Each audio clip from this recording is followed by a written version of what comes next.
This is the Average Guy Network, and you have found Home Gadget Geeks, show number 268, recorded on July 7th, 2016.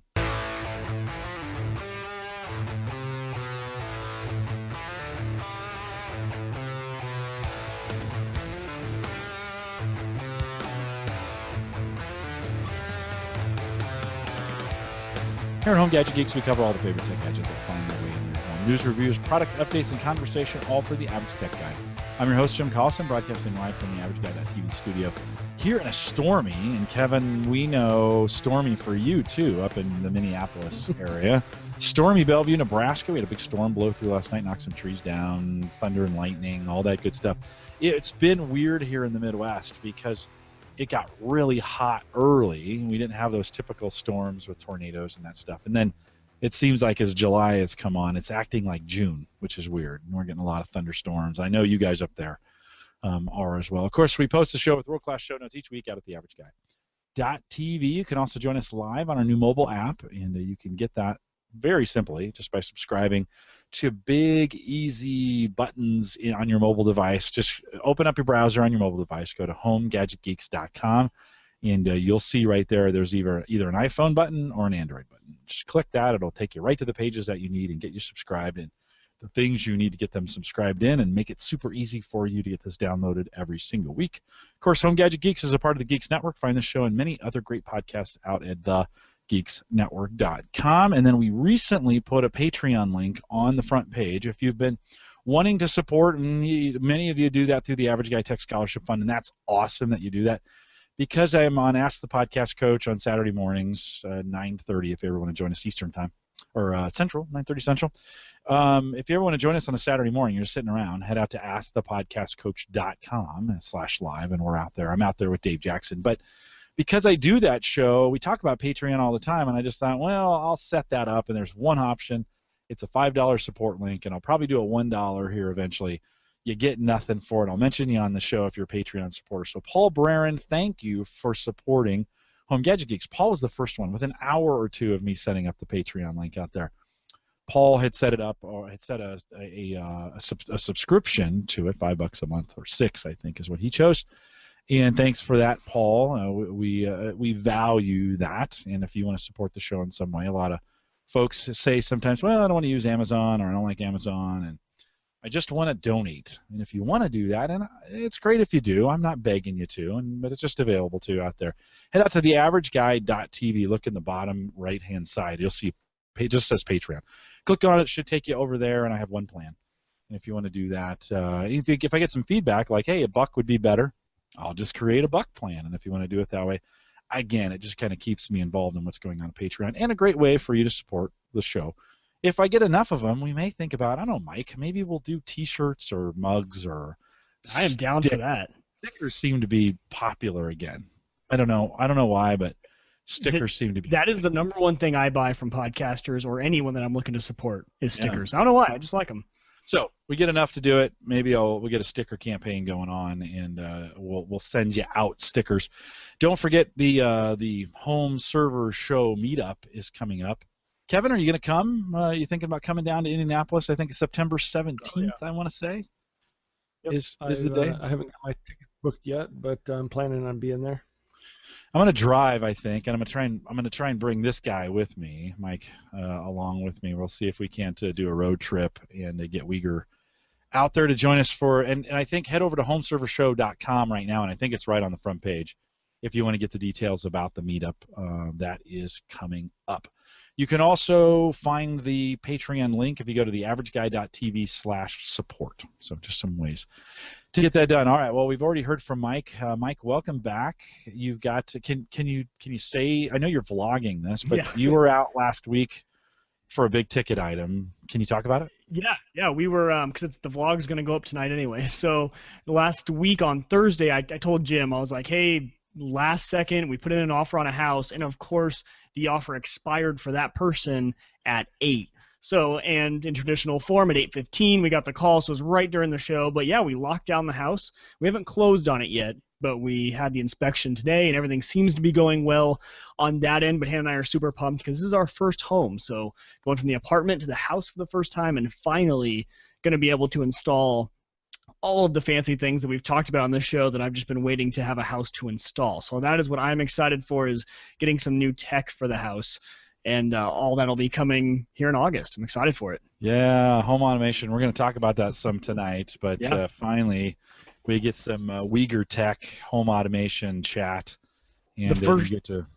The first challenge will be replacing the phone jacks with Ethernet jacks. I double-checked today during the inspection. They did use Cat5 cabling and just used 2 of them for the phone. So I could just go around the house, replace all those, put in. But I've never done that before. I've never made my own ends for Ethernet. But I've heard it's relatively simple and should be a fun little project to do the first weekend we move in. Cool. Yeah. Well, good to have you back. Of course, we had Ryan Parker on last weekend. We covered some food tech, kitchen gadgets, and I'm not going to lie, if you did not listen to last week, you need to go back and listen to it. Ryan Parker he full guns bearing, blaring, shooting. It was awesome. He did a nice job of just bringing it, and whether you're a kitchen geek or not, some really cool things for both inside and outside the kitchen. Of course, on the AverageGuy.tv Facebook group. So if you go to the AverageGuy.tv/Facebook and join the group, we've been having some conversations. Mike Howard and Mike has been talking about, he put in a smoker. And Mike, I don't think you've stopped talking about barbecuing since we started. since you got that up and running. Mike, I know you've been posting your PF Sense, kind of your boxes, the things that you're doing. Kevin, you have been posting deals out there as well. Not as many as you have in the past, but I always appreciate you posting that. Kevin, any deals you're seeing right now? Just while we got you here, you're the deal guy. What's going on with deals right now? Trying to think what's been hot lately. Solid state discs have just kind of hit. The bigger ones are looming around 20 cents a gig, and littler guys are around 25 cents a gig. It seems like every week you can pick up a 120 gig SSD for $35. So I think we're probably at ground zero on those, and with the next, the semiconductor guys are just getting ready to fab kind of next generation flash, so we should see some cost breaks for capacity on those popping up. Disk drives have remained pretty low. We haven't seen too much jumping up in price on those. We'll talk a little bit about networking gear tonight. That stuff is kind of hit an all-time low for what you can get for the buck. And Uyghur, it's probably going to be the worst thing you ever let me know that you bought a house, because I got all kinds of ideas for you to spend money. And hey, bring them on. No, the wife won't support them, but I love hearing them. Well, they'll go I'm on sure the I list, won't and they'll just slowly get a cross out as we start to go down the budget list. That's how it's going to work. The line, she has line item veto capability. So right. Well, actually, Kevin, you're her favorite person, though, because you saved us with the hard drives. You offered us some good deals there, and we took advantage of it. And she was very happy that I didn't have to go out and spend full price on some new drives. So there you go. And you got to let her know it's all in who you know. Right, exactly. It's who you know. It's what's going on. So it is. Mike Howard had said he loves his new RecTech smoker, TEC, RECTEC smoker, and him and Mark Robinson have been going. And actually, I thought that was in our Facebook group, but actually it's been outside of that. Mike, always feel free to bring those conversations into the average guy, because there's some incredible, as we found out last week, there's some incredible tech that's coming to the kitchen and to the grill in the way they're doing things and the way we think about it. I mean, grilling is just not charcoal anymore. There's all kinds of different woods and pellets and gas and all kinds of crazy stuff is going on.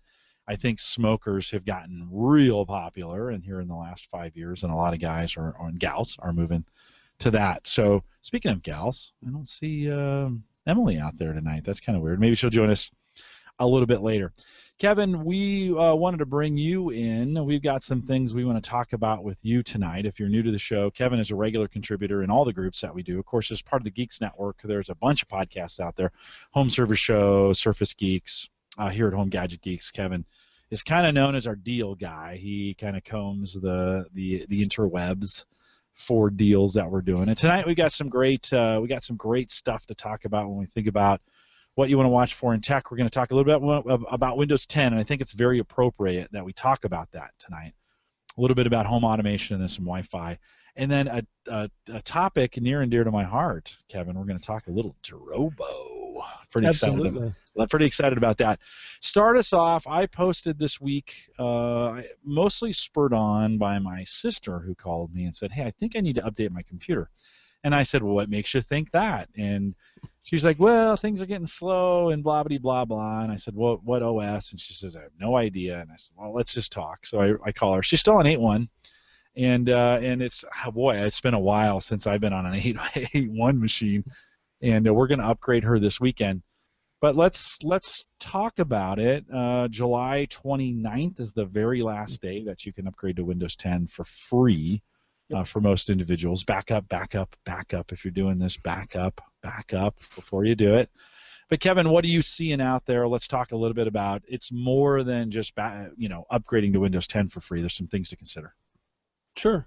So some of the things I've looked at and I've kind of made sure to clean up a lot of my own systems. My main systems have been Windows 10 for quite some time. But kind of a couple of things I was looking at is, if you had to go buy a copy of Windows 10 these days, it's $99 for home and it's $139 for Pro. So, it's back to the kind of the good old days of $100 OSs. And just last night I upgraded a system that kind of fell into my category of it was a Windows. It had been a Windows 7, one of the HP TouchSmarts, 23-inch TouchSmart 600. So one of the touchscreen guys, my original kitchen computer back in the day. And that's a box that I had upgraded to Windows 8 and 8.1 for a period of time.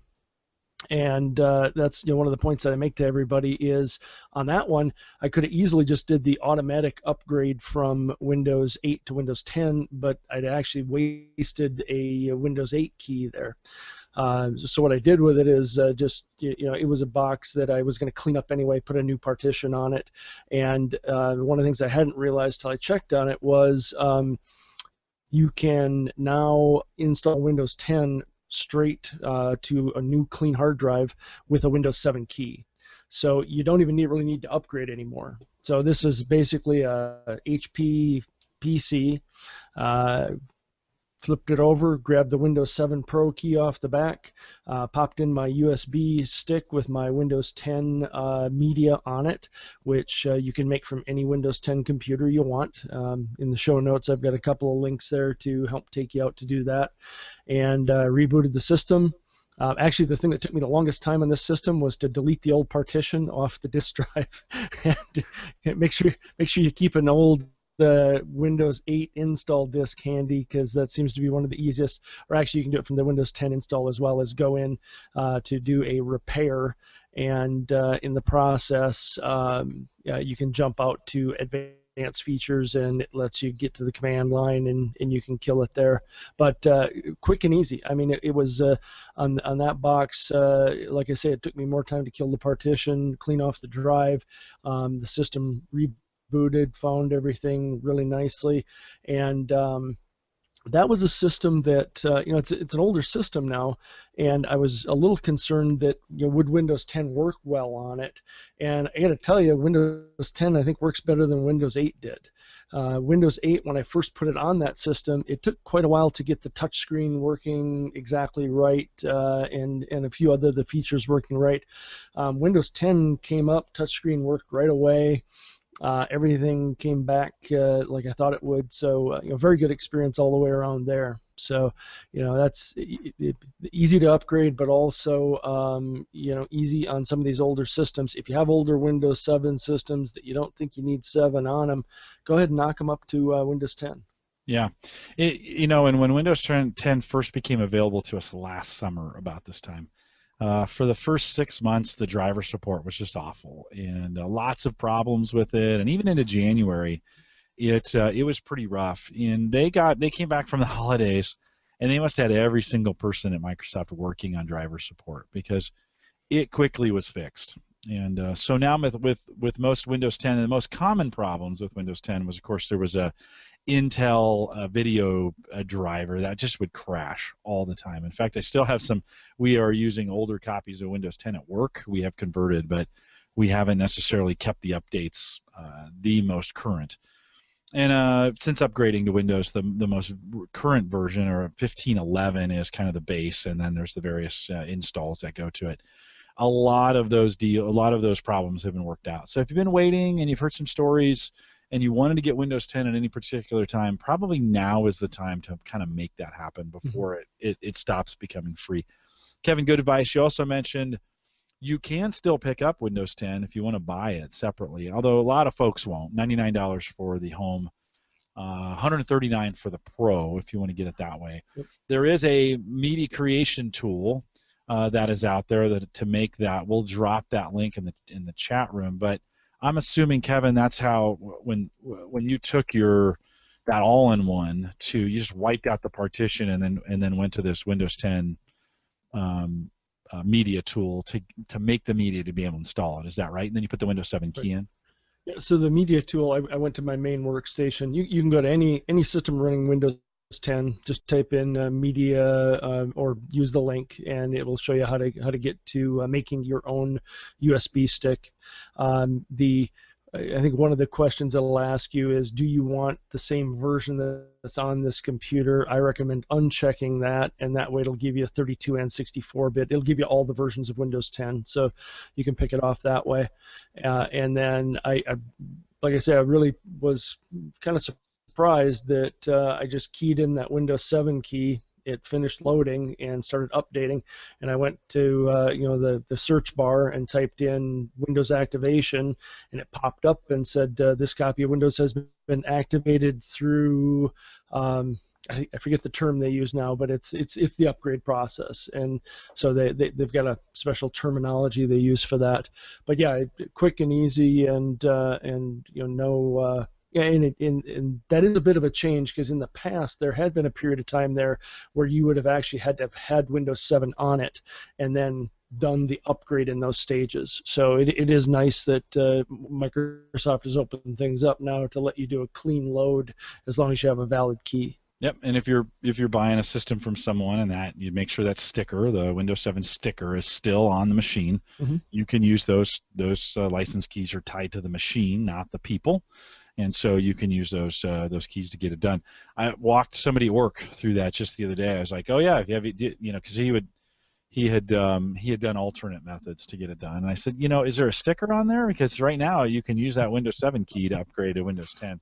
So they've made it. Microsoft right now has made it very, very easy to get this done. It has not always been that way, but it took them a year. But all the stuff is in place to get that done kind of right now. The other trick too is if you're in the Windows Insider build, Mike, you've got the Kangaroo. Did you put that thing on the Insider build? Is that working for you there, and you have the most recent version? Yeah, it's actually. I had to go check and make sure it wasn't chewing up bandwidth because it's running an update right now. So yeah. And it works actually great on that Kangaroo. Yeah, no, it really does. In fact, I've been trying to get my Kangaroo on the Insider build. I just set that up the other day, and it hasn't quite picked up the new builds yet to get that done. Running the Surface on the newest, we got a new update just today or yesterday. I think it was actually early this morning.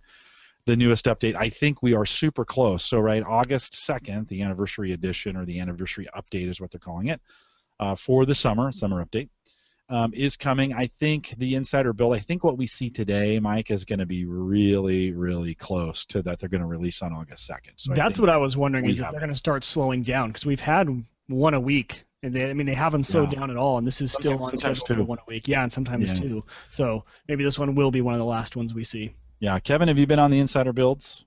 I was doing just on Windows Phone for a bit, and otherwise I've been a little swamped. Haven't had time to play around with the other Windows 10 build too much. And oddly enough, Brian Burgess keeps me up to date with his newsletters. Yeah, he does a good job. He does a good job. Great job out there. I actually snagged one of his articles. I put a little post on Facebook for my friends and family and said, hey guys, if you're waiting, now is the time. I'm upgrading my sister this weekend. Now is the time to get this done, and you probably don't want to wait any longer. They will absolutely stop this free offer on July 29th. Kevin, you'd also mentioned there were Windows 8 keys that were available back in the day for $40 that some of us took advantage of. Those keys are still valid. You can still use them to update. There's another deal, right? If you're not having deployed anywhere else, you can take those keys and use those keys to deploy an instance of Windows 10 on a box. And I believe I waited till the last minute to buy those, and I had printouts of them, but I found them in it was towards the end of January in 2013. So if you go back and if you think you might have bought one, go back and look early 2013 January, and see. Yeah, there were a lot of us bought a couple extra just to have around, and I used one and I had one still floating around, so I've deployed that on another system as well. So lots of choices out there to get things used before the 29th. Yep, all good reasons to have one. Of course, both Kangaroo and the Surface come with a copy of it, so I don't have to put new copies of Windows on that. And what we have, and everything else is licensed appropriately here in the network. But it's good. Mike, I'm part of this Windows MVP program for Microsoft. Although I think I'm on the last year because they have moved us all as Windows. They call us now Windows Insiders, and it's part of the MVP program. But I think we're gonna cease to be the status we are here shortly. Microsoft's making some changes. I am good through I think April 1st of next year. So we'll go to the summit. This may be my last summit. And that's okay. There's a lot of things going on at Microsoft, and they're making some changes, and we'll see if I can survive a cycle or not. It's been a good run. I think I'm on my sixth year? Yeah, sixth year as an MVP, and some great benefits to do that. But don't forget, you've got your homework now for the next couple weeks to make sure you get, if you've got Windows boxes and if you want to upgrade them. The server, and your family members, because the guys who listen to this are the right. tech guys, for their family. So call the family, call grandma, make sure everything's all taken care of. Yes, yeah, and it might be a good time to call. I updated antivirus, I updated Malwarebytes, I did all that stuff. While you're in, I ran a Bellarc report just to get that done and put on the hard drive so I could get back to it. I ran a crash plan backup to the hard drive. In this case, I'm not too worried about putting that to the cloud. I can put it on a separate folder on the hard drive. It's there if I need it for whatever reason, get it back. So prepped her hard drive this weekend and said, okay, Friday night, I'm gonna call you, I'm gonna remote into your box. We're gonna start the upgrade, and on Saturday morning when you come back, it's gonna be done. So that's kind of the plan going forward. Kevin, on Home Gadget Geeks, that's this show. On Home Server Show, over the last couple weeks, Dave has been talking a lot about Luma. Of course, Luma was a Kickstarter, crowdsourced. Was it Kickstarter or Indiegogo? I can't. One of those two. I think it was Kickstarter. Kickstarter. I think it was Kickstarter. Luma, of course, there have been some lots of talk about mesh networking when we think of Wi-Fi, because big houses and I was telling you guys in the pre-show, I went with the OnHub, right? So Google's OnHub. I have the TP-Link version of it, had set that up and put everything on one, and I have a small enough house, it was fine for me, right, to have one device. These other mesh network devices have multiple devices in one SSID. Dave talks a ton about it on Home Server Show, so if you're interested in getting some of the details, pause this, head over there, listen to him talk about it for a couple hours, and then jump back into this conversation. Kevin, I was finding actually my OnHub is when I ran the 25 or 30 devices that I have here in the house through the OnHub, it actually struggled just like all the other wireless devices that I have to handle that much traffic, especially when my daughter's cell phone uses 50 gig of data a month because she's using LTE, so that's not going through the Wi-Fi. But yeah, I have a power user. Yeah, good thing we have Sprint Unlimited. Yeah, no kidding. Yeah. She's like, I don't know, I don't want to use. This is kind of what tipped me off to it. She kept saying I kept having trouble connecting to the Wi-Fi, and I'm like, what? So I was checking with it, and sure enough, my OnHub has been struggling at times to handle all those connections. I was doing both wired and unwired, or wireless, and it was locking up a little bit. So Kevin, as we think about this world we live in today of wireless in the home, come at it from your angle. What are the kinds of things you're thinking about for your house? Sure. So, and of course tonight, being that we're podcasting, Comcast seems to be going out to lunch on me. So if I'm cutting in and out, it's not because I'm besmirching the Wi-Fi I have in my home, but I think Wi-Fi is always gets labeled as part of the issue. But as you found in that case with your on-hub, is it really Wi-Fi, or maybe it's more of the throughput of all these devices trying to get in and out of your internet connection? And I think that's part of the good discussion around this that we're having is it could be Wi-Fi coverage, it could be throughput, it could be how much your firewall can support and run through. I tend to start off kind of people with the basics, and I have to speak in an analogy that so earlier this year we just came through graduation season, and this was one of those high school graduation seasons where I bet I went to 10 different graduations, and each one of them that I went to was probably the kid graduating I barely knew. As a friend of a wife's kid, you get invited and you get over to the house and you start chatting around a little bit, and what you come to, it ends up you're the technical guy and you start talking tech. And every one of these 10 places I visited, they all had crappy Wi-Fi. And what can I do about my Wi-Fi? And you find out that they've got the one router that they went to Best Buy or wherever and bought the cheapest Linksys WR whatever router they had, and that's what they've had forever. And it sits in the corner of one room in the house because that's where the cable was terminated at, so you get into a lot of these discussions of how big is your room, how big is your house, how big is the area you want to cover, how fast is your internet connection coming into the home, how many devices do you have, how many people live in the house, and you start putting all these things together.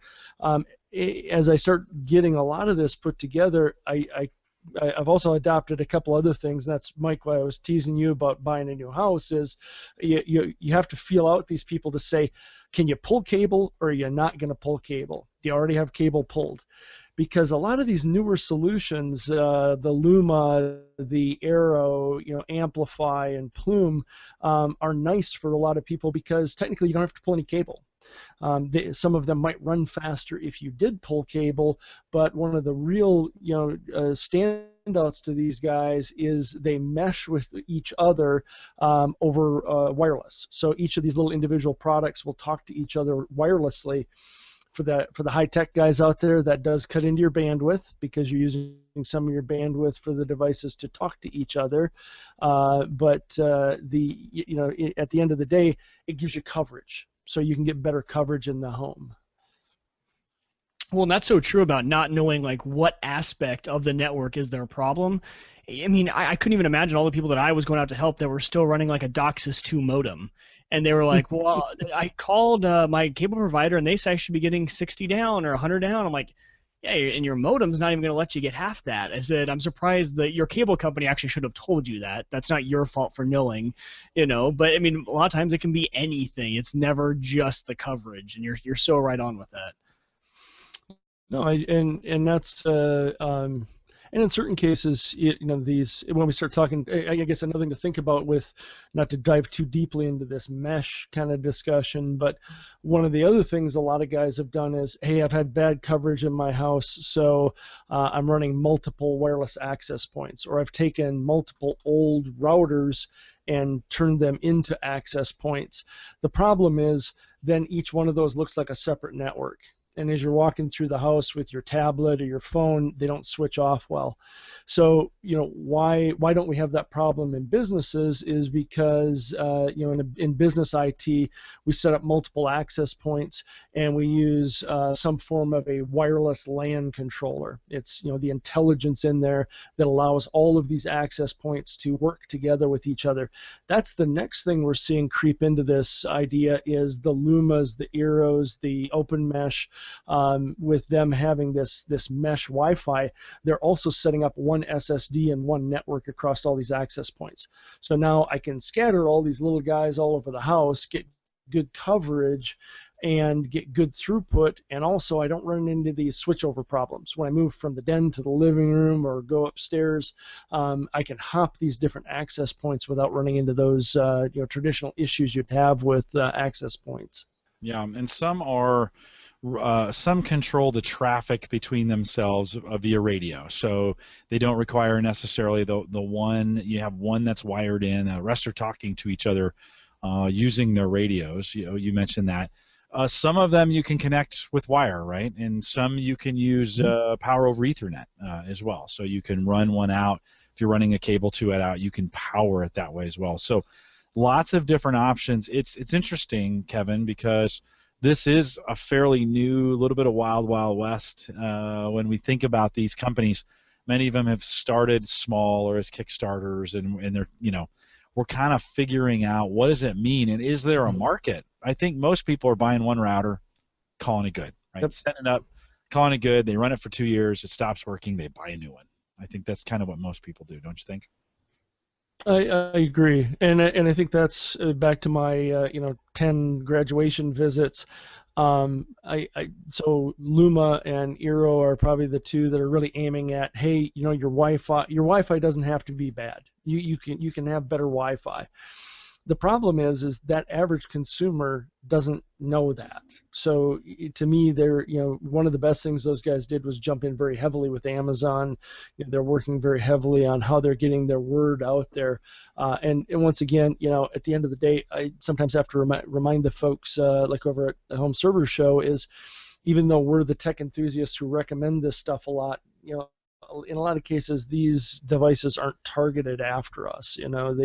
They're aimed at a broader market segment. Who's, Mike, just like you said, I went out and I bought my I bought the router, and this is what I got, and now I'm, isn't this as good as it gets? So.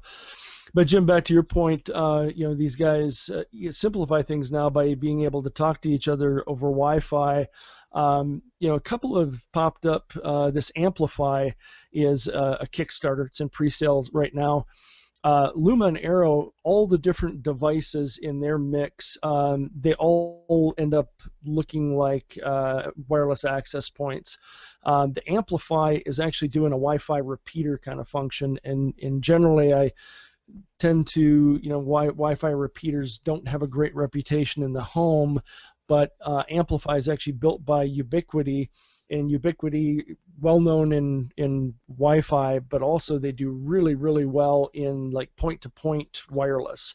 So the repeater function is something they've done very, very well over time, and so that's one that I would look at from a technology point of view of. Here's a large company who has done some other technology-related things, now applying that backwards for better performance overall. So we're starting to see them apply things differently. D-Link had a great product, haven't released it yet, but a great idea of a sort of a twin router setup where it's a main router and then you have a secondary router that acts as a repeater, one wire connection between the two. Once again, you get that seamless handoff because both routers are talking to each other. They understand the Wi-Fi run and are able to give you great performance, great coverage, and good handoffs. Now you mentioned there's a couple options if I'm pulling cable, if I'm digging in and pulling cable, or if I'm in a new house and I'm installing cable. There's a couple other options for you as well, right?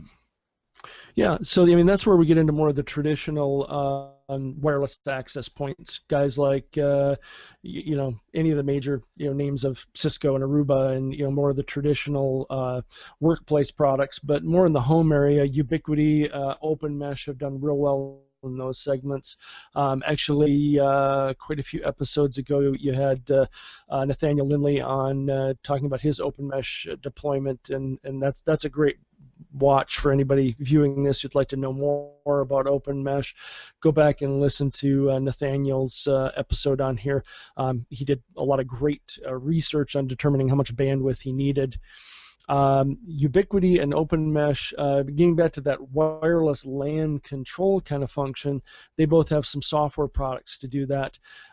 Ingenious is a Wi-Fi line that I've had great luck with over the years. They do well in small to medium business, and it just struck me the other day. I was thinking, well, some of the software-based wireless LAN controllers are good, but how cheap could a guy get a wireless LAN controller? And I started fuddling around a little bit, and I came back to Ubiquity. The link I put in the show notes is actually a bundle they do that is one of their 8-port power over Ethernet switches. So it would be a power over Ethernet switch that would run up to 8 wireless access points. And the thing they do is they throw their wireless LAN control software into that switch. So I think the one I picked out there was there's from a pricing point of view, was like $379 for this 8-port power over Ethernet switch, and they throw in 2 of their N-series wireless access points. So not the fastest wireless access point out there, but that we kind of get into this thing with wireless access points is I'm going to buy one really good expensive one, and hopefully it covers my house. Or do I look at maybe more wireless access points and spread them around the house? But then it also gets back into one of my earlier questions of, how does your spouse respond to having devices mounted on the ceiling? Because most of these wireless access points are designed to look like a smoke detector, and you want to get them centrally located in the area you're trying to cover. So if it sounds like I'm asking a lot of questions, I am, because these are all kinds of things you need to iron out and figure out. But Mike, in your case, I'll pop you up a couple of links here too. Ingenious and Ubiquity both have wireless access points that look like wall outlets. So they fit and Ubiquity has one. I'm not sure the price on that one, but it is the exact size of a wall outlet. It's an N-series wireless access point, and it has 2 Ethernet jacks out the front. So for getting those spot locations in a house, in addition to other Ubiquity products, Ingenious has one that's a wall mount related product that is it's a wireless access point, and it also has a 5-port switch in it. So you run gigabit Ethernet in the back. You have there's 4 ports, 4 10100 ports in a switch, and then it's a wireless access point besides that. So it's one of those where normally I don't recommend somebody putting lots of wireless access points around their house, because you run into that handoff thing. But if you're able to jump in with one of the wireless access controllers, then that problem goes away. So those wall mount ones, they almost like you replace your Ethernet port face with one of those, or are you saying you plug it into an outlet? Yep. Oh, okay, you replaced. Yep. Gotcha. Yeah, you'd replace one of those. They fit in any I believe they fit in any standard wiring box. So okay. An Ethernet box, or it could be an electrical outlet box as well. Right. Yeah, there's going to be all these things as I'm moving in. Like, Hannah's almost, I think, probably frustrated with me at this point, because every time I'm, hey, I thought about how I'm going to wire this. She goes, that is the least of my worries right now. Like, on her mind, she's, like, planning out the nursery and paint colors, and I'm like, where is that wireless access point going to go? I'm like, I was asking her today if it's okay if my server rack went in this area of the basement, because that's where all the wires come down, and she's like, I don't care. I really just don't care. Just figure it out so it all works like it does in the apartment, and we'll be good. So...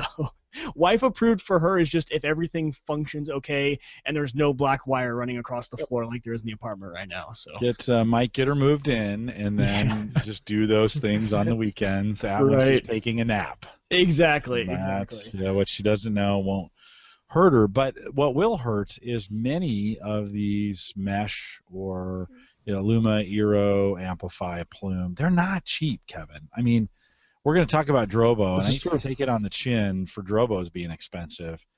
You look at a lot of these, and these are $300 to $700 solutions when we think about multiple access points. So this is not your $39 wireless TP-Link wireless router that you're going to throw down in the basement to get access on. I mean, you got to be ready for some sticker shock going into this mesh, right? Yeah. So Luma, the pre-buy kits were. A 3-pack of Lumas would cover, they feel would cover an average house, and that was $299 for launch. and I think they're $399 right now on Amazon. So $400 for the average house. And I want to say Arrow was a little bit more than that, but I think they're adjusting their prices around that now. And that's the hard part nowadays. You mentioned this with a lot of these being directed at average consumers, but the average consumer is not being ready for them. And in this day and age, you need to be a little bit of a tech guy, because the problem is the average person, everyone out there uses the internet pretty much like a tech guy. They use a lot of bandwidth. They're watching a lot of Netflix. They're using bandwidth like a pro, but they don't know that their back end is failing. And like you said, when you go to their house, like, hey, help me with my internet, why is my Wi-Fi bad? And they have their kids, they have them, everyone's just trying to chokehold this bandwidth, and then they see the price, and that's even more of a shock for them, because they haven't looked at these prices in years probably, and right. Even now they're like, hey, well, there's a $40 one on the shelf. It's hard to not be at least a little bit into this in this day and age, I think, because everyone uses the internet so often, and they're using things like Netflix and high bandwidth intensive applications. No, I would agree, and I think in a lot of cases, you really hit the nail on the head. There is the average person at home has spent under $100 for whatever router they bought, right. And that has served their needs. Or, they might not even have spent anything because they're using the Wi-Fi function built into the modem they got from their cable provider, and they're just noticing the quality of the Wi-Fi isn't as good, or the coverage map isn't as good, or they're running into saturation things. So now they need to figure out what to do to get around that. So, and then even worse is when, like, my parents have AT&T Uverse, which I think Lofty was mentioning in the chat room. He might have that too. But with the Uverse box that they have, you cannot turn off the routing capability. You right. You could obviously add access points, which is fine, but and it's terrible. The hardware on there is absolutely awful. So as they've had that, and AT&T won't replace it, and there's no way to put it into bridge mode, and it just shocks me that someone like AT&T wouldn't allow you to just put it in bridge mode, have your own routers behind it. It just it's shocking. Go ahead, Jim. No, go ahead, Kevin. That's a good one to hit on. And that's kind of so AT&T Uverse, Verizon Fios, they all have that same issue. They're still a small percentage of the market, like under 10% of the overall internet home use market, but that's the growing end of the business, because that's the including video and including a lot of the other features with it. But that is an issue that the Luma specifically has. Is Luma wants to be your only router and does not have a good way to go into bridge mode. So right. That has thrown a few obstacles for folks playing with Luma. Some of the guys on Fios have been able to grab a DMZ port off the back of Fios, and that seems to work pretty well to set the Luma up on that. But for folks who have the something like your folks there with the AT&T, that might be a place where Arrow might be a better fit, because they seem to pop into bridge mode really easily, and they kind of end up looking like an access point, and they're easy to deploy. So it's one of these where I think everybody's looking for the easy answer, so to say, on Wi-Fi, and unfortunately there's not. So hopefully groups like ours and these kind of communities can help give some people some direction and help them learn. But in a lot of cases, you can see, just from some of the postings we've had in the forums over at Home Server Show, is people are mixing Wi-Fi and hardwired stuff and not realizing they're creating multiple networks, or creating switch loops by feeding switches into switches, and just some of the basic things you learn in networking to be careful of. So, but as I kind of started the discussion, and even though we've somewhat beat the horse to death in certain areas, it's an exciting time, because whenever you get this many new folks entering a certain technology, competition's good, and in the end, the consumer wins out with better quality products, and hopefully these guys will start to gravitate towards ironing out some of the problems and some of the bugs they've got in their startup mode right now. But in the end, I think it'll be good for everyone. If you head over to homeservershow.com and look at episode 303, I think you're going to hear the cost of early adoption from Dave and what he's done. It's worth the last couple, probably from 297 to 303, lots of Luma and a lot of Wi-Fi. We had Mike Fauché on, and he's an open mesh guy. And so if you're into this conversation, really good. This would be a really good time to go over and kind of pick the Home Server Show episodes that relate to it. Dave's gone into it in depth.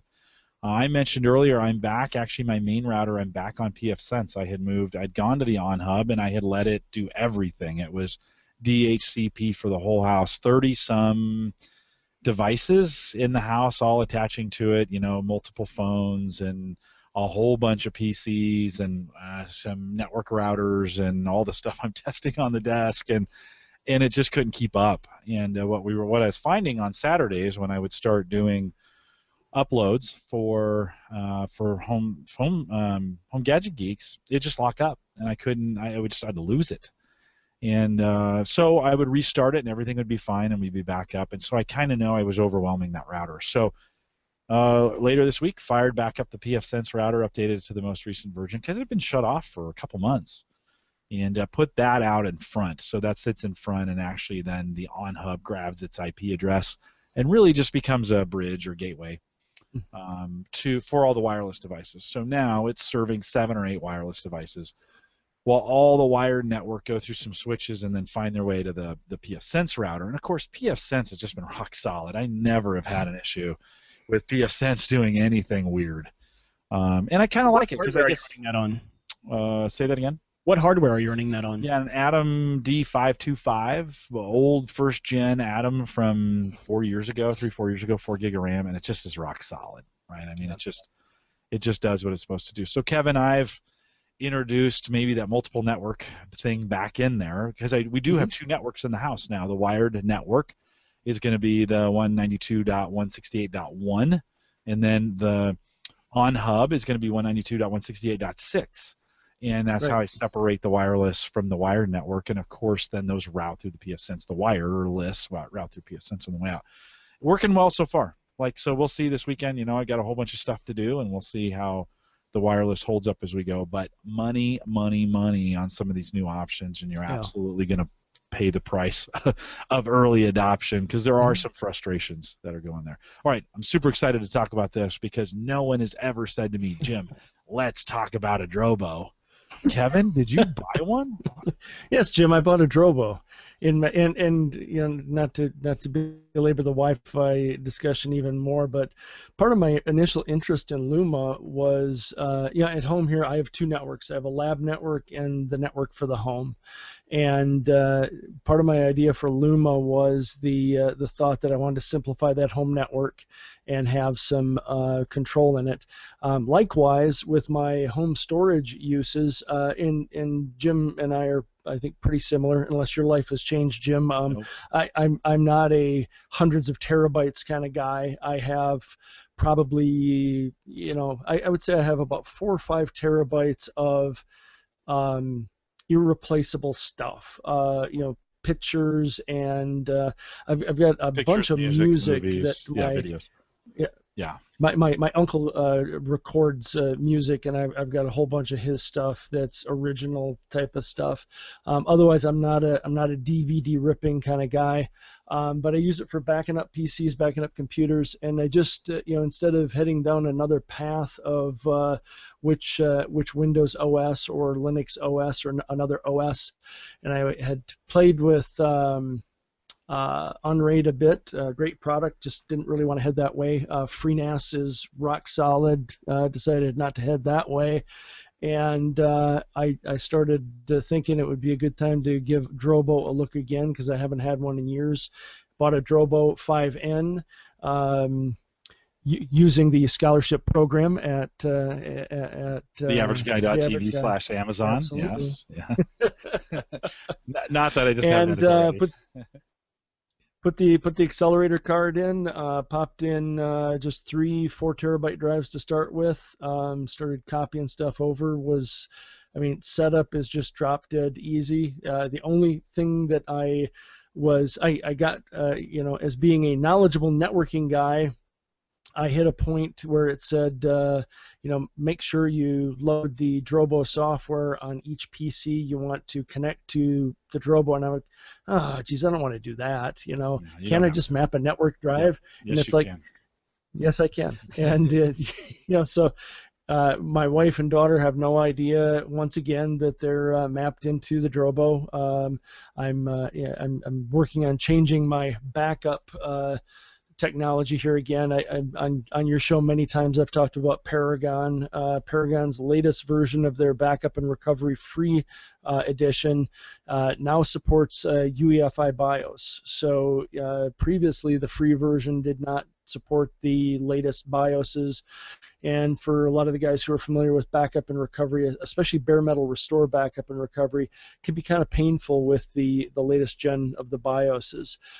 This free version will do file backup, it'll do clone backup images, and it now has the boot media creator in it, so you can, if you clone your hard drive, it'll then let you make a little USB stick to boot that system, and you can restore to different product if you want. Yeah, I So, think it's worth a try, Kevin. For us, we have not even over on Home Server Show, we have not talked a lot of backup in a while. It's been we have kind of moved on to some other things, and you've kind of convinced me just in show notes and looking at this. Maybe it's time to give Paragon another fair shake on.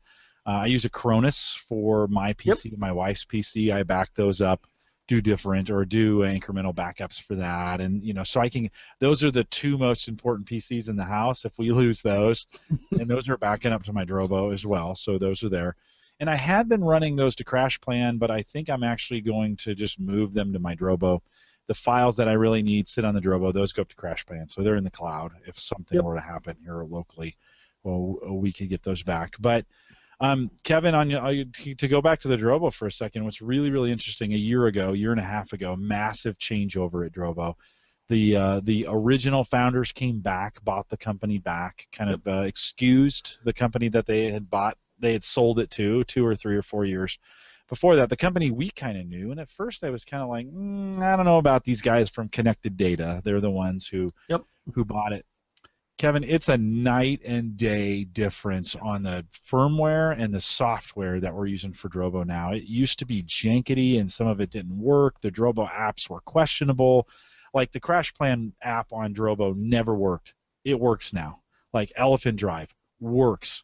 They have a My Drobo app now where you can set up your own cloud storage, like OwnCloud. In My Drobo, jcollison.mydrobo.com or whatever that is. And I can sign in securely through their services and come back to my Drobo. That's all them. That's all the new guys. I mean, it's legit. I mean, we used to laugh, and I was a little embarrassed sometimes. I made a big deal about the Drobo, but Synology just kicked its tail when it came to features. Now, still Synology got some great features. Drobo's catching up. It's pretty interesting. I already had a 5N like you. I've had one. My kids bought me one 3 years ago for my birthday. So I've got one, and for the longest time it sat. But man, over the last couple 6, 7, 8 months, they are coming on strong. So it's one of those products that, and you know what? Every time I mention this, I get, Richard Gunther had a problem with his and it failed. Well, you know what? Everything fails. Like it never fails. Hey, did you hear about Richard, or did you hear about so and so who didn't like it? Well, I've heard from plenty of people who didn't like a lot of things, but we keep buying them. So it's pricing wise. What do you think? Do you remember when without the drives? What did you pay for your Drobo? It was it $499? It was under $500. Yeah, and you can get some. They're running deals all the time to get $50 or $100 off. So you want to, if you're thinking about doing this, you want to, and it's still a premium product, right? I mean, this is still. You can get a QNAP you can get a 2-bay or a 4-bay QNAP for $200 to $400. You can get a Synology for $200 to $500. You're going to start with a 5N. The D's. And some of the other they got some newer stuff, a little bit cheaper. Those plug-in, although they have the first now. I almost said FireWire, but that's not the right. Thunderbolt. They have the first real Thunderbolt-enabled, working at the full speeds, attached Drobo available right now, and that's the new guys brought those, or the old new guys brought that stuff back into the production line. So it's worth taking a look. Yeah, it definitely is. And once again, it falls into my category of simplifying things. And even though you take grief early and often about Drobos being expensive, if you compare it to any other 5-bay Synology or 5-bay QNAP or 5-bay from anybody else, it's the same price. So it's really not any more expensive. And to your point, that was to me the Synology and QNAP thing was there's so many different models that it gets confusing because it's like, okay, this one is a little bigger processor with a little more memory, or this one has 2 Ethernet ports, so I could sync a pair of them together. Okay, yeah, and it just turned into this Chinese menu of trying to figure out what you wanted to get. But at the end of the day, it was, just as you said, it was all about the apps, because now all of a sudden I can use all these apps. But like you said, Drobo's right there. The Crash Plan app works phenomenally well. OwnCloud works really well. Yeah. The Plex server works really good. Actually, they've got like a mini DLNA server built in, and my TV picked that right up and could stream straight off it. So kind of in that same discussion of if you're thinking about Luma or Arrow to simplify your home network, Drobo is a great product to back your stuff up and simplify your home environment. That little Thunderbolt guy you were talking about, that's kind of the rage in the photography world. The ability to take this little box, fill it up with SSDs, and have all your devices talk to your Mac, directly and really, really fast. It seems to be quite popular in that realm as well. Yeah, that is the 5DT. So it used to be just the 5D, and this is the 5DT. There's some acceleration. They've always had a little drive that you can put in for SSD acceleration when you're moving files, and they get it's very, very interesting. They, even the Drobo Mini, which kind of came out, it ran really hot. The Mini now, with the price of SSDs, we kind of started to show what's the latest deals, and you went right to SSDs. A Drobo Mini with a bunch of non-spinners in there, if you fill that thing up with SSDs, at the price point, man, that is a powerful portable RAID kind of, they're the RAID version that they run on, the Drobo RAID. The Beyond RAID is what they call it. It looks pretty good now. All of a sudden, you're kind of like, if I got to go around, I got to take a lot of storage. I need to make sure it stays. If I lose a drive while I'm out on the road, whatever, that I don't lose that. Pretty interesting option. And so, yeah, they're doing some good stuff. Mike, you're running a Synology, right? No, QNAP. No, QNAP. Yeah, the QNAP Silent NAS. It's the one that does the passive cooling. Only a 2-bay, but works out pretty well. I just loaded it in with those 2 4-terabyte drives now, so doubled the space. Runs like a dream. Kevin, interesting that you were saying this. Just last night I was kind of reviewing, I had a few extra minutes, so I started reviewing, probably once a quarter I kind of review all my backup stuff just to make sure it's working and things are doing what they're doing. And I had looked at my Acronis backups, and they were taking up a ton of space on the Drobo, and I'd kept like 9 months worth of a weekly, it did a weekly set with then a weekly incremental, and when I got 5 incremental and incrementals. Why am I having trouble saying that? I said it right the first time, and I couldn't say it after that. Then it would create a new backup set, but it was keeping everything since January, and that was taking up a bunch of space to do that. So I went in and cleaned that up. I said, I probably only need about 60 days worth of local backup. In most cases, if you're going to go back and you want to get something from, you did something to a file or whatever a while ago, 60 days is about, I think, is about the limit. You can go 90 if you want. All of a sudden, because my Drobo was almost getting full, and I was thinking, well, maybe it's time to buy, because I have a 3 terabyte, 2 terabytes, and 2 1 terabyte drives. That's what makes up my Drobo. By the way, it doesn't care what's in there. I could put anything in there. It's going to use it, right, from that standpoint. And so when I did that, I got another 800 gig back from cleaning up the drive. And so my Drobo configuration then, here, I'll let me throw this up on the screen here really quick just so you kind of get an idea. There's the dashboard, and I'll share it over here for you. Nope. So there's the configuration right now. I had maybe 900 meg left, or 900 gig left last night. Cleaning up my backups, brought it back up to 1.6, and then you can see here's my drive configuration. So I was wrong. I have did that show up for you guys in the? I'm still seeing. Did you guys see the drive configurations that are in there, or is it still showing? No. Okay, let's unshare this for just a second. That's weird. We'll share it back. See if it does it. No, that's kind of weird. Why is it not showing the? It shows the front page, but it won't show the capacity, but it won't show anything else. Well, that's okay. So my capacity is actually two 1 terabyte drives, one 2 terabyte drive, and two 3 terabyte drives, and it's a mix of blues and reds and greens in there, right? I just whatever, it just works. It's a rainbow.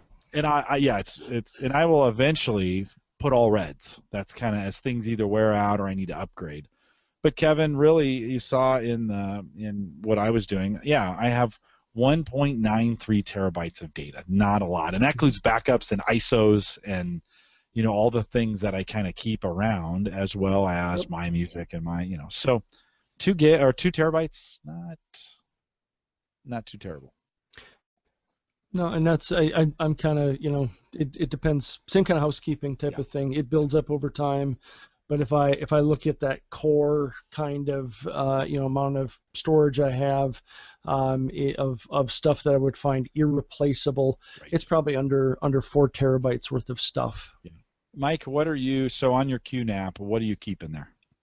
The QNAP is everything. The QNAP is all the backups from all the computers in the house, and also photos, all the podcasting stuff from the past, and all of the current vlog videos, which takes up a lot of space. Each vlog is probably about 15 gigs worth of, because I keep all the raw files and then the final version, and that final version I'll kick out in ProRes just so I have the full thing if I ever want to go back in the future and edit it down. So. And then are you backing that up to the cloud somewhere? That goes to the Glacier, to Amazon Glacier. Yep. And what do you pay for that? About $6-7 a month, depending. So pretty reasonable. I figured out one of the biggest costs there actually isn't the storage. It is the fact that because certain files are being deleted off the server and it's just syncing up with Glacier, deleting a file early from Glacier costs you actually a little bit of extra money, because it's like, hey, I mean, that's going into long-term storage. For you to ask us to delete that a week after you actually put it here, there's little charges incurred there. But, they're like fractions of a cent. So still $7 a month isn't bad. Because for the QNAP, I have to say Crash Plan is terrible. The app doesn't work. So Glacier is really one of the only easy options you have with QNAP, besides maybe some other ones, but it was just the easiest to set up on QNAP. But we've had this conversation in the past. It is not a good option for most people, but if you do have a QNAP, it's actually, sadly, one of the easiest ones to do. Well, I think as a community, we might want to look at Paragon again. Kevin, you're really good at these tools like Bellarc, where we forget about them for a while, and then we go, oh yeah, that's right. There's that Bellarc inventory tool that's out there that can get all our codes, all our licensing information is out there, and so good to view that again. And I think probably ready for prime time again with UEFI support. It is free. Is it when we say free, totally free? This version's totally free. The one thing that I always have to, in full disclosure, they're distributing it through the download.com, which is always a pain because you got 4 or 5 different download buttons, and you have to make sure you hit the right download button so you don't download all the crap that download.com wants you to get. But once you download the file, then you can take that to multiple systems. The other thing I always have to throw out with Paragon that we've talked about before, Paragon is, it's written by Germans. The user's manual is 134 pages long. But they make a key point of the fact that for the third time they've redone the simple user interface, and it is possible to have a simple user interface now. But It is. It's well engineered.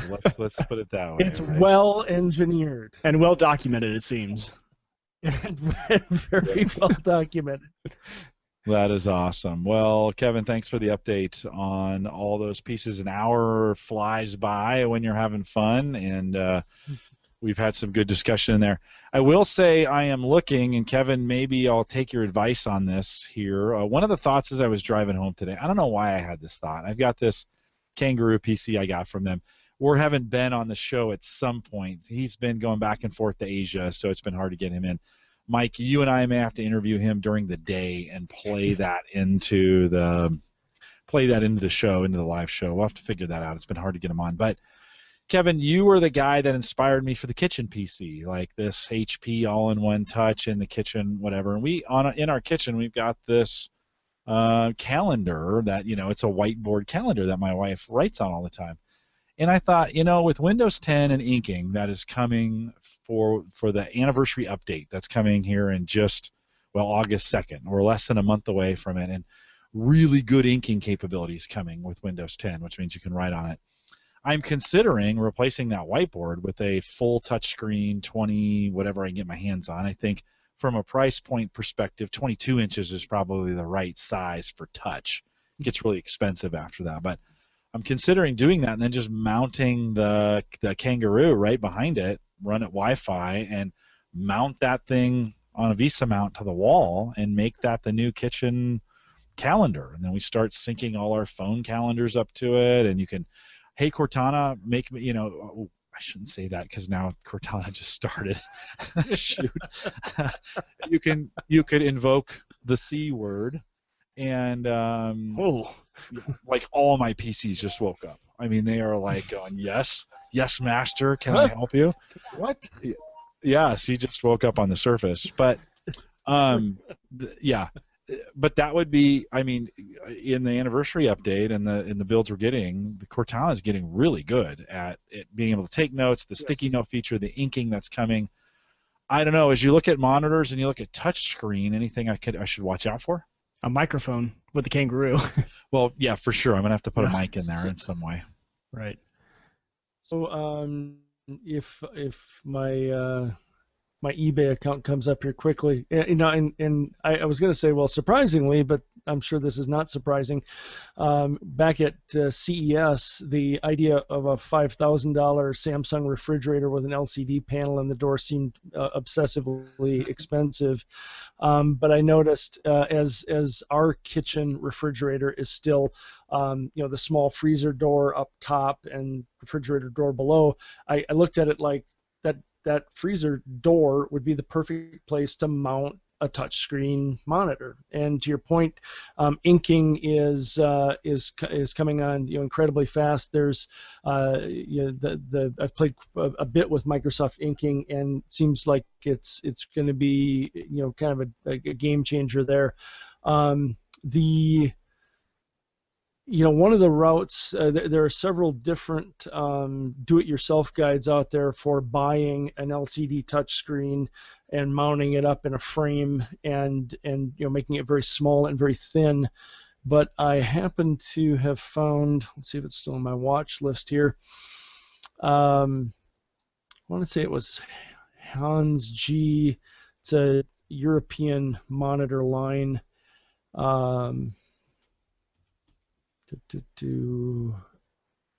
There it is. Ooh, Hans Spree. I've been watching this one just to see if it will drop in price, and it has not yet. But this is probably the thinnest LCD monitor that I have found. I'll drop it in the chat right now, and I'll put it in the show notes as well. It's a 23-inch 10-point touch, and it is the thinnest one I've found. And it does have a VESA mount on the back. And how much is that running? On eBay right now it's $314, but I'm not sure. It's one of those that I don't know. I haven't been able to find too much availability on it in the States, so I'm not sure if it was a popular monitor over here or not. There's quite a few 22-inch touch screens out there for, in the couple $100 kind of range. Yeah, I'm looking at a Dell 2314 right now, T. Yep. 2314T, 23-inch touchscreen, $269.21 for the monitor right now. It's got a good deal. VGA, USB, DP, HDMI ports. Mike, help me think through the Kangaroo for a second. I've got a speaker jack, but no microphone port. Am I going to have to go to a USB sound card? You're going to have to do something like that. Some sort of microphone on top that you just rest there that maybe could hear you pretty well. Yeah. Well, but I've got a Plantronics one right here that's USB driven. It's got both, it's got both of the ports on it. That could take up one of the 3 USB ports on the base. Because for the touchscreen capabilities, is that going to have to be USB? Yes. You'll need one USB port for touchscreen. Okay. So one USB, yeah, I was thinking that through. So what a lot of guys do is they, when they've done these, say, kind of custom form factor or build your own touchscreen monitor, they'll throw a USB hub inside so you can plug more of your devices inside of that. Right. And actually, most of these monitors probably come with some kind of a USB hub. Now that I'm looking at them here as well, so because Jim, it was interesting you brought that up for the kitchen because I was thinking about doing that same exact thing with the because of the iSpy software. You could switch it around. It could be a security system monitor. You could just, and if it's touchscreen, I didn't even think about the touchscreen. That's a great idea. I was just going to put it behind a monitor and have a little mouse there, but touchscreen would be even better. So I've either had we started the show with talking about that 23-inch HP of mine. That was my first kitchen computer, as featured on the Average Guy Tech podcast back in the day. You got me to buy one. And then and I got Jim to buy one, and at the time it was an interesting deal because all these Windows 7 based touchscreen computers were not very good. You flipped Windows 8 on them and they were usable. And now in the kitchen I've got it was the HP Rove, which is the 20-inch touchscreen, which also has a battery in it, so you can unplug it and move it over to a table, play games on it. But the kitchen computers are one of our most used computers in the house for recipes, bringing stuff up. OneNote is a great app for building a recipe book out of. Easy to cut and paste your favorites in there and create a cookbook, your own cookbook that way. So a lot of great uses for having a computer in there. The other one, Mike, with you and the house is a lot of the guys are taking old tablets, and you can get these great mounting brackets for iPads and Android tablets and mount them on the wall, just as you said, for a security device or a I've got a couple of Android tablets that have IR ports on them, and I use them for remote controls in addition to other things. Right. Yeah, that's what the plan was with this the Toshiba little tablet, and it works all right. But man, if you had the power of the Kangaroo, that would be awesome. Yes. Or a little bit newer, something like that. But this works great as long as it has power. I can constantly view the feed. This is going to be the baby monitor. So this is our portable. It's going to always be on, be powered. I'm going to figure out a way to just run even maybe a little power brick on the back to make it last because the battery is pretty much shot. But that's what this is going to be. But it's something that's more permanent in the kitchen would be really cool too.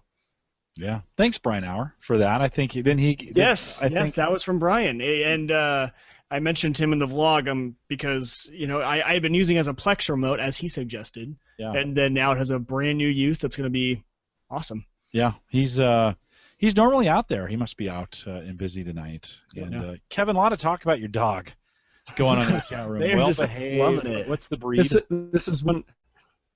This is one of 3, and if you think 2 dogs is enough, you're right. Because we've had this guy for a little over a year.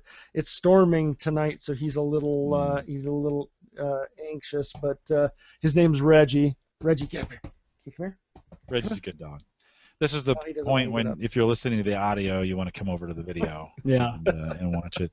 Well, I think I'm leaning towards this Dell 23-inch, and I was trying to figure out how many touch points were on it. To be honest with you, I only need 2. I bet it's 10, but I only need 2. anything new now is 10. It's kind of the Windows requirement of having 10 points of touch. So generally everything new coming out 10. is. This is 10 points. So it's a 23-inch LED, 1920 by 1080. It's funny. It says item weight. It says 1,560 pounds. It looks like they missed the decimal point. So about 15 pounds. It is the Break your heaviest beast one. out right off the wall. Just like, do they make a mount for that? I actually Right. think we're going to start with it Need a car jack. in the kitchen. I think I'm going to set it. We have a table in the kitchen. I'm going to set it down with that, with the goal of unifying our calendar services. So it's like, okay, I have a work calendar. How am I going to get that synced to a home calendar? We're going to put a weather app on it. If you want to know what's going on with the weather, it'll be one of those things that'll have kind of a generic sign-in, so it's always logged in. It'll just be one of those things where if you want to get some information, boom, boom, boom, boom, boom. But mostly it's for calendar functionality so that we can have multiple months. Because today what happens is we get a month, and then we don't update it for 2 weeks because we've run out of month, and somebody's got to go erase it and then write the stuff back in there. And I just thought, good God, it's 2016.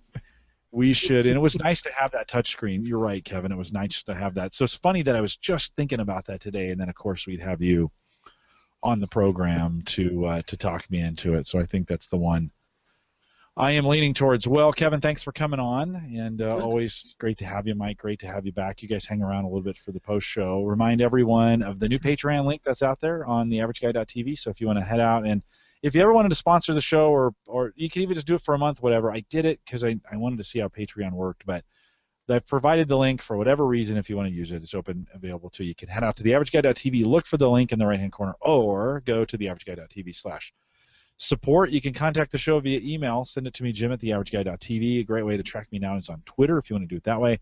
I am going to get back to we have about 300 people subscribed to the newsletter, and I have I'm going to start using that newsletter in a new way on the weekends when I'm publishing it. So frequency is going to be a little bit more. The writing's going to be a little bit less, but I do want to start using that subscription. If you subscribe to the blog, I want to start using that a little bit more just to communicate with you on a weekly basis. So if you want to unsubscribe, if weekly is too much and you want to unsubscribe, that's fine. We'll be doing some promotion stuff out through that. Just about what's coming up. I think I could do a better job of letting you know the guests, because Mike, I don't know if you've looked at the guest list in a while, but we got some dynamite guests coming up. And I just want to make sure And a ton of them scheduled. I looked at it, and all of a sudden I'm like, that populated all the way for the next few months. You know what? It's not hard. I know weekend I can schedule it 8 or 9 weeks out. And so I thought maybe we could be keeping you more up to date on some of the guests that are coming up, so that you would So if you want to sign up for the newsletter, head out to theaverageguy.tv/newsletter. That has all the last ones. Although I don't think I've written one in a year.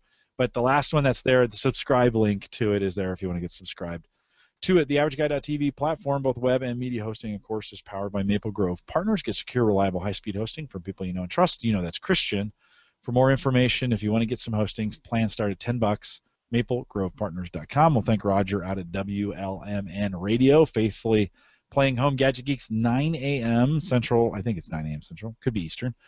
Each week in Grafton, West Virginia. So, Roger, thanks for doing that as well. Kevin mentioned a couple times the Average Guy Tech Scholarship Fund if you want to try something out. And we've got the budget to be able to do it. That helps when you use our Amazon affiliate link, and many of you do. I appreciate you guys doing that. When you shop at Amazon, just start at theaverageguy.tv/Amazon, and that gives us a few cents, and a few of those cents add up and allow us to do some cool reviews and some stuff like that.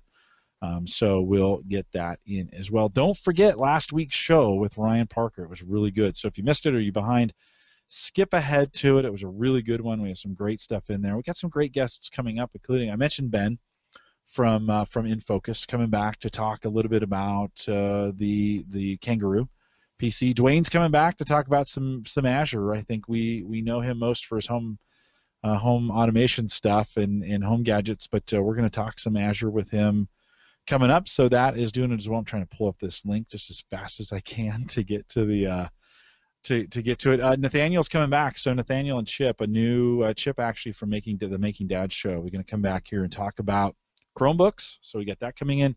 Edward Weininger is back next week from Alpha Bitcoin. Did I get that right? Yeah, Alpha Bitcoin.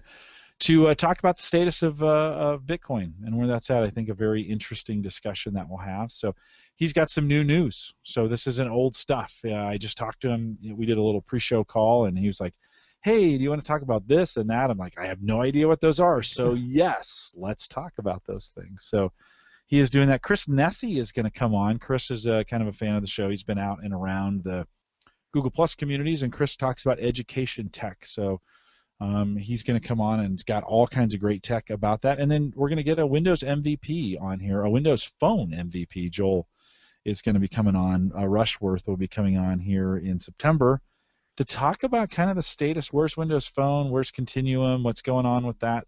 It's not what you think. So I'll just put it down. There's some gadgets that are coming with, Microsoft has not given up on Windows Phone, and I think there's a reason why, and there's some gadgets coming that'll be very, very interesting running the Windows Phone version. So that you want to stay tuned for that. And then I actually got a tip-off, and I'm trying to think who did that for me. I should know this right off the top of my head, and I'm sorry that I forgot. But the guys over at resetplug.com, JC is going to join us here at the mid-August or so. He's got a little product, a little gadget that they've been developing, and if you want to head out to resetplug.com, take a peek at that. We're going to have him on, and of course, talk about his gadgets. So, got a lot going up, including a meetup that's happening in Indianapolis the weekend of the 16th, 17th, and 18th of September. So if you haven't signed up for that, head over to homeservershow.com and get signed up for that. We are live every Thursday, just about every Thursday. Mike, this might be a record for me in consecutive Thursdays. I mean, we have been on a roll. And looking at the next few weeks, the train's not stopping anytime soon. No, it is. I think it's been since March since I missed a Thursday. I mean, it's been really steady. And we are live every Thursday, 8 p.m. Central, 9 Eastern. We want to thank everybody who came out and joined us in the chat room. It's awesome when you guys come out and interact with us in the chat room. It's even more awesome when you contact me. Let me know you're listening in the chat room and you got ideas for things that you want us to cover. So I always appreciate that. Always great stuff. And I invited folks to be on the show. Joel responded, a couple weeks ago. I said, hey, you want to join us as a guest? Let's do a pre-call and see if you have something to say. And Joel said, actually, I met you before. That's what he said to me to begin with. I forgot. And then, but we'd love you to do that. If you want to be on the show, just ping us and let us know. And Mike and I will have you on. And with that, we'll say goodnight, everybody.